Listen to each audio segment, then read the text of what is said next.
voila. So this is what we got going on today, right? We're gonna go in this booty hole and we're gonna dissect whatever is in that booty hole, take it all out, okay? It's really not the booty hole, but we're gonna take it all out and then I'm gonna come back and season it all. Okay, so now it is time to clean the chicken. I was about to say season it. So to clean it, I like to use a lot of kosher salt along with lemon juice, or you can use vinegar. So yeah, that's what I'm using. I didn't have lemon, like a whole lemon, so I'm just using a lot of lemon juice, lime juice, and salt. And what you want to do now is clean off the chicken. So you see that yellow stuff that's on the leg? That's what I'm scraping off. We want to peel it off. It's easy. Just get a knife and get some gloves. 1, 2, 3. Peel that off. And cleaning a whole chicken is very tedious. So if you're a person that's like, listen, I don't got time for cleaning this chicken. I don't got time.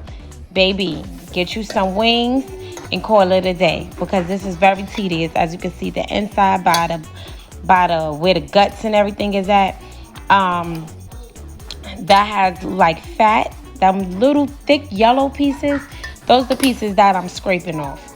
And then you want to push back the skin, dig into there as well under the skin. Sometimes it's like little gooey stuff, so you want to just take that off. But I'm telling you, this shit right here is tedious. So all them little yellow thick pieces, that's fat. We want to remove that. And this whole chicken that I got, the neck was removed and the insides, the guts was removed. So that actually helped me with this timing process right now. So all I'm doing now is removing the fat, removing those little yellow stuff and any feathers that I may see. I'm just going to be scraping it off.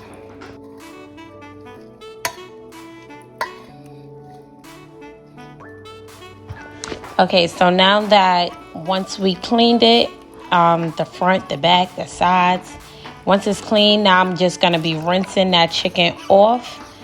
And I do this a couple times. So now let me tell y'all, I've been working on my vegetable garden. So this is my very own green peppers, onions. I have so many things that I'm doing in my garden. I'll try to do a video on it. So what I'm going to do now is just cut it up. I am going to prepare a green seasoning and more like a marinade. So I like to use this on every and anything in my kitchen. So we're going to be chopping these up and throwing it into a NutriBullet or your blender. So once you've done using all your green vegetables, I actually have a video on how I make my homemade green seasoning. But once you've done gathering and chopping up what you need to chop up, then you're going to throw it in your blender along with a little bit of olive oil for the base, and voila. So once you puree it, that's how I like it. So now I placed it on the chicken. And now it's time to go in with the best seasonings there is on the market, okay?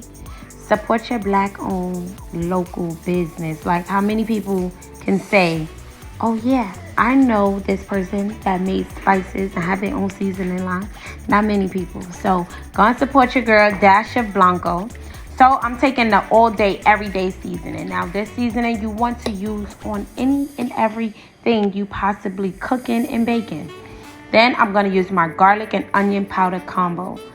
Listen, I always using garlic powder and onion powder, so I like this combination because it's just in one container, one blend, and it's perfect.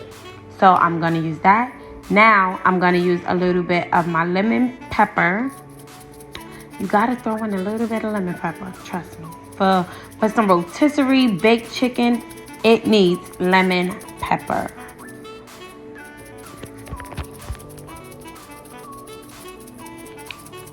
And how I'm seasoning the top, you want to season the bottom as well. So we're going to flip it over and just make sure this chicken is lathered throughout the entire body.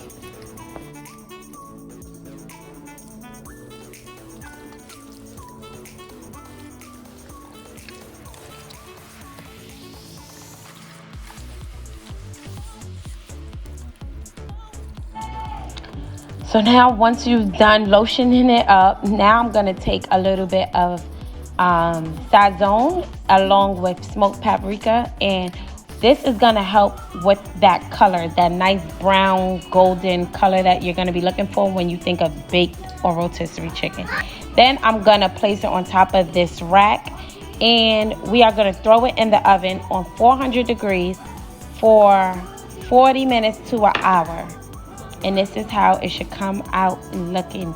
It's super crisp, but oh my gosh, let me tell y'all, you do not need to cover it when you throw it in the oven, because we want this chicken to be juicy. And y'all, when I mean it's juicy, it was so juicy. I'm sorry that I didn't even get a video of me slicing it through, but you'll see on my plate. Then I threw a little bit of garlic butter along with a little bit of honey, and I just lightly placed it on that chicken. Do y'all see it? I'm telling y'all, this chicken, this was by far one of the best chickens I have baked. Trust me.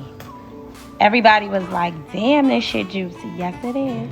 So this is the plate, and as y'all can see, that chicken is not dried out. It's nice and moist, and that's what you want.